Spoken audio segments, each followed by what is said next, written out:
Welcome, today I'll show you how to change icon shape into OPPO A57s. First of all, open your Play Store and in search find X icon changer application.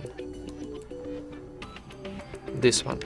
Need downloading and installing, so wait a second for install. And now tap open.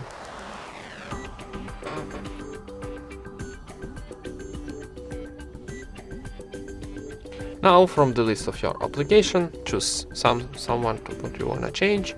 Maybe YouTube will be nice. Okay, and now from the your icon, choose something what you like. Maybe this one. And now for saving this icon for YouTube, need to tap on the top right corner to OK button. And wait a second for generating new icon. Sometimes need close ads a few times because it's free application.